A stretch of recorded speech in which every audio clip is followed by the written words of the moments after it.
Hello, ladies and gentlemen, it is I, your friendly neighborhood Pokeprof, and welcome back to Plants vs. Zombies. When we last left off, we had gotten the Snow Pea plant, and we are going into level 1-7. But the reason we're back on the main screen here is, well, I wanted to show something off. Over here in the achievements, it will show every single achievement that is available in the game. So as you can see, I already gotten Spadao here, which is blow up a zombie using a potato mine. I don't know why that's an achievement, so oh well. Brains. So we also have the Explodinator, Beyond the Grave, where it's completing the minigames, and also a few spoiler achievements. I'm not really going to go too far into them, but the main reason I wanted to show off the achievement panel is, well, it shows off a little bit of secret Easter eggs to the different games that the company, or a lot of the creators within the company, have actually worked on. Let's see if you can actually recognize them all. And if we actually, you know what? Futureprof, since I know you're listening to this in editing, how about you actually go and put up the names of all the games that are being referenced here as they're being put up. I think that might be really cool. Some of them I know are obvious, but hey, some people might like to be introduced to something maybe they haven't played before. With that said, let's go into 1-7. Get to see the same three types of zombies we've already been dealing with. But now we have a brand new plant in the Snow Pea. And you'll see why very shortly on why I say this is the most powerful plant in the game. First, we just gotta get enough sun to actually get up there.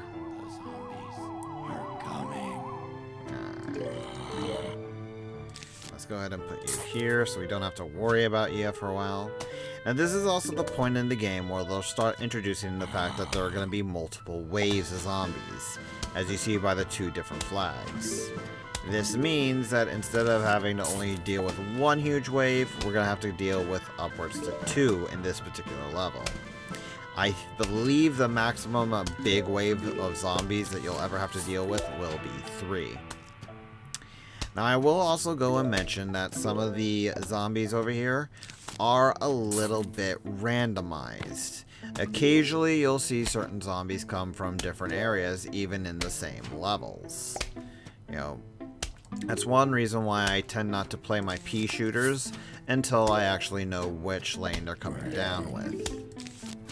Because if I go and choose the wrong lane, well, I'm ending up with dead plants. Let's go ahead and put down a potato mine here, just to make sure our guys are protected. And I'll start saving up my sun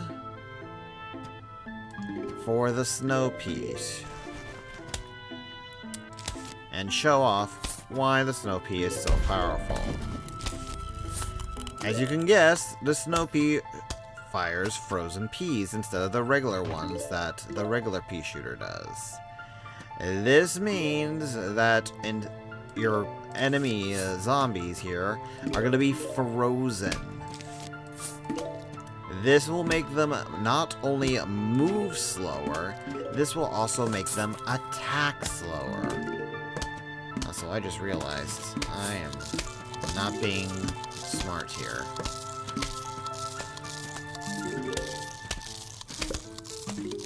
Go ahead and let's put you here. Let's go put you up here.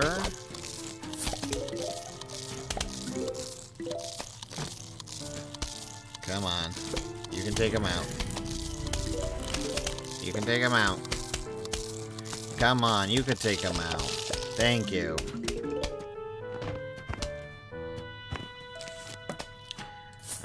So this is actually one of my parts of my dominant strategy later on in the game. to where I will go and use the snow peas as a third line to where they're able to just slow everything from even getting close. And usually between that and the regular peas in the back, they're able to kill pretty much anything. So actually, let's go ahead and get rid of the walnut here, considering he's getting eaten alive. Unfortunately, that's one thing I forgot to mention. Plants will actually have a set amount of life. Even when a zombie is no longer chewing on it, they don't exactly heal. This essentially means that your plants can end up, well, dying if another zombie gets to them. But as you can clearly see, the snow peas are now effectively shutting down the lanes they are in. Meaning I'm not having to worry about any enemies making it anywhere near me because, well, they're too slow to even make it to me. I believe there are zombies at later points that will essentially be too tanky even with the snow peas for us to deal with, but we shouldn't have to worry too much at this point. Now, I don't know off the top of my head. Futureprof, please help me out again if you're listening to this. You should be, because I'm very, very scared if you're not. Please put up with the fact that if the snow peas actually do less damage than the regular peas. I don't think they do, but if they do, I want to make sure to have a note of it up on screen.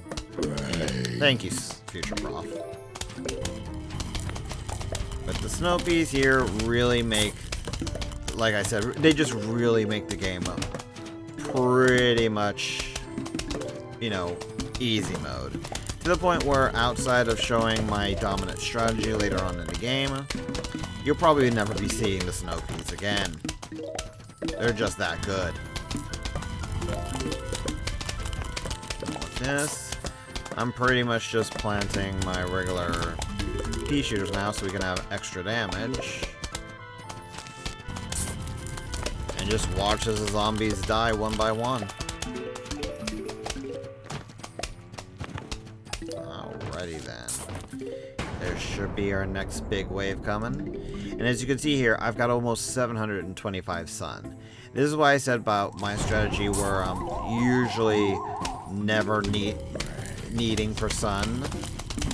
So I can go and spam the cherry bomb here if I really want to. Make things run that much faster. And that's also one thing to note. Should the zombies actually make it to your plants and start eating them, you won't have to worry about the zombies actually doing any damage to you once their heads have fallen off. But with that said, we have now finished this next area, and now have a brand new plant, the Chomper. Basically the Audrey 2 of Plants vs. Zombies. But this also brings in another mechanic, as well as showing us a new zombie. First off, the new mechanic is limitations in how many plants we can bring. As you can see, we have a lot of different plants that we can use in the game. On only 1, 2, 3, 4, 5, 6 different slots. While these slots can grow to, I believe, a maximum of 9 or 10, I want to say, they will be very small and limited for us at the moment. It also shows us the Buckethead zombie, which is a much more durable version of the Conehead zombie. Essentially, where a single pea shooter is able to take down a Conehead with maybe a little bit of difficulty, even 3 pea shooters have a hard time with a Buckethead. You essentially have to blow it up using like the potato mine or the cherry bomb, or in the case of us having the Chomper now, eat it whole. Because the Chomper doesn't care what defenses or abilities that these zombies will have. If there's a zombie in front of it, it will eat it. Matter of fact, let's go ahead and show that off.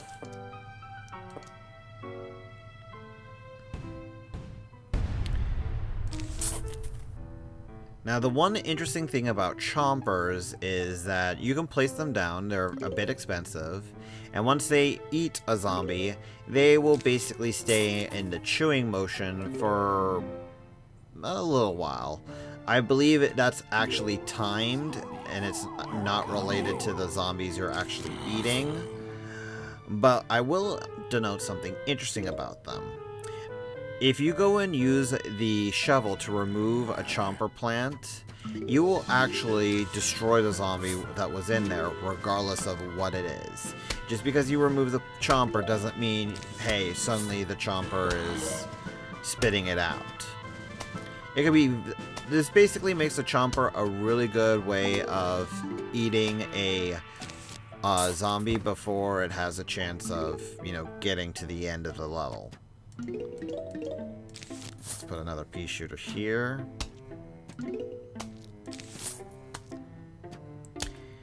And once we actually see the buckethead zombie, I'm going to leave one buckethead zombie up until it reaches over here with my pea shooters, just to show how durable it is. And then I'm going to plop down the chomper, show it off as well. It actually might be a good chance to also see if the potato mine can take out a buckethead. Though I forget how many bucketheads are actually available in this particular stage. So probably be smart if I actually put the zombie down there. I mean, I am going to be doing that all Let's Play, aren't I? Alright, let's put you here.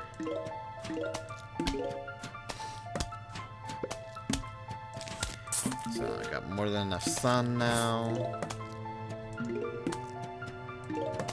I will also take suggestions and opinions for this series.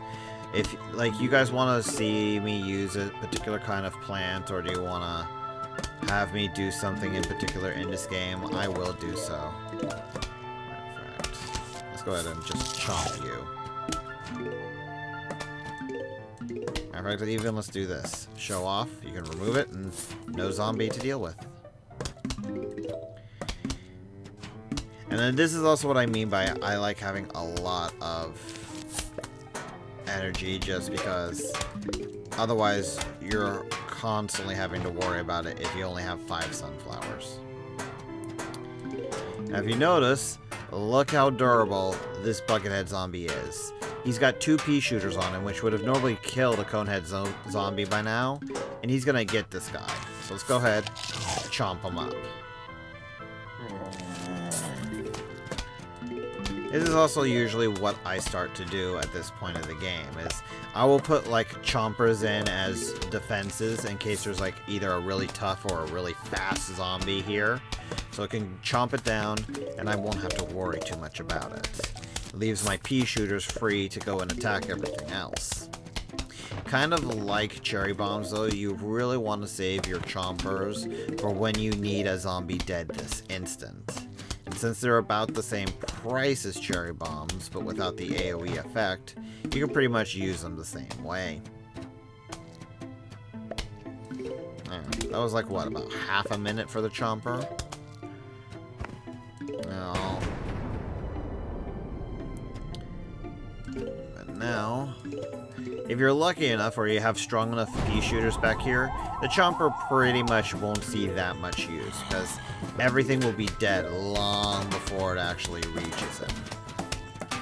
But especially in these earlier stages where we have the buckethead zombies, it's pretty useful to actually have the chompers available.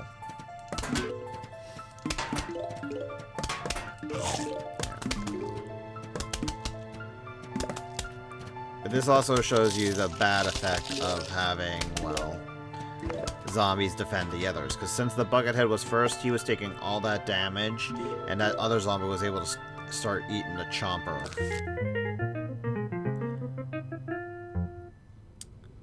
But with that said, I'm saying that way too much, I think. We now have the repeater plant, which fires 2 peas at once. This effectively is just a plant that's double the pea shooter. Matter of fact, I will be using, essentially, I'll be using this instead of pea shooters from this point onward. Because you've seen me already just stockpile a butt-ton of sun. To where, you know, it's like, it's just so much more useful to have this guy. Though this does mean that I'm going to be a little bit more strapped for sun early on in the game. So I'm going to be making more liberal use of the potato mine and probably the walnut as well. But depending on the level, you can usually get more than enough sunflowers to be ready, you know, long before they actually even reach here. Matter of fact, let's go even do this. I don't need to worry. And you'll blow up by the time you get here, to where you'll even remove this to where I'm not having to remove it myself.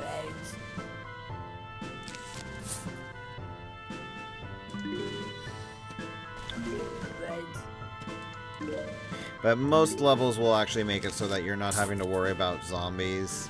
You usually get like one struggle at the very beginning, and then you don't have to worry about it until like he's like halfway down the line.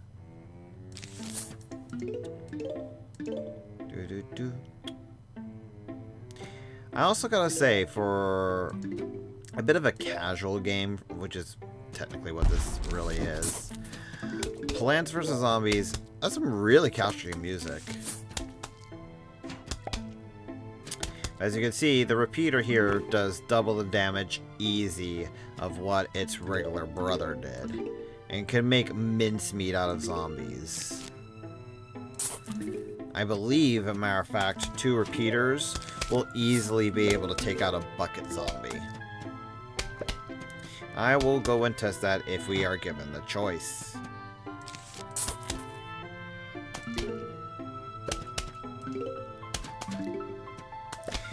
That's probably the one thing I will say that I find to be something that's more than a little annoying, is that being able to test certain things is not as easy as you would want to do. It's like, especially when I really think about like all the little math that you could do in this game, I want to test, like, could this zombie go and be defeated by this plant? How many hits or how many plants of this variety would be able to take this guy out?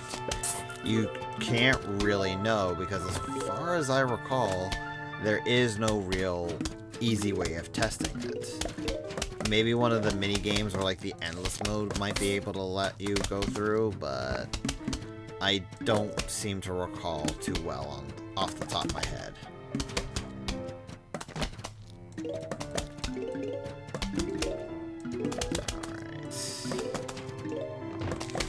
Alright. Let's go ahead and put the repeater down here, because that guy should be led long before he reaches us now. Yep, there he goes. And now for our first huge wave.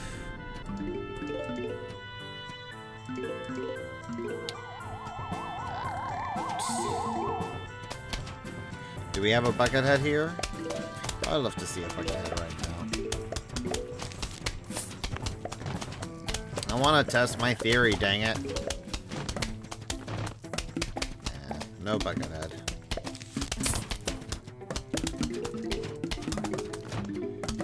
There's more cone heads being instantly obliterated by the 2 repeaters. There we go. So let's see. How well do 2 repeaters do against 1 bucket?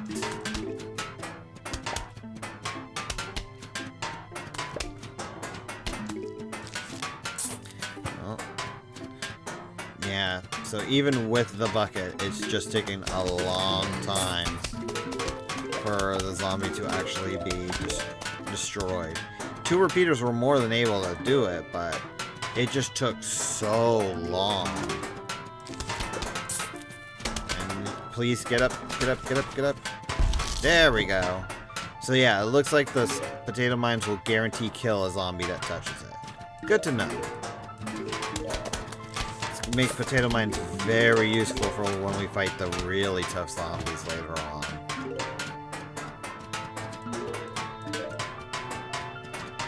As you can see, even 3 repeaters are just wailing on that buckethead zombie, and it takes a long time for it to actually mean anything. So if you really want to get rid of a buckethead zombie, especially if it's in front of a lot of its brothers, you want to make sure you either have an instant kill mechanic of some kind, like the potato mine or the cherry bomb, or just a lot of damage. which we have right now. Because 3 of the guys is essentially 6 of the regular versions.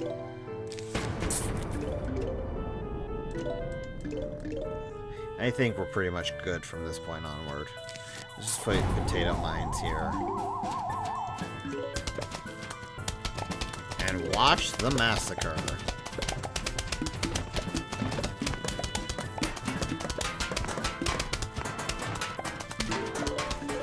They also notice I have a lot less sun now than I did before. These guys, the repeaters, since they cost 200 sun, will eat through it a lot more than what we had to deal with before. But instead of, a little item, we now have a note from the zombies themselves announcing an all-out attack on our house, which we'll see next time. Until then, folks, take care.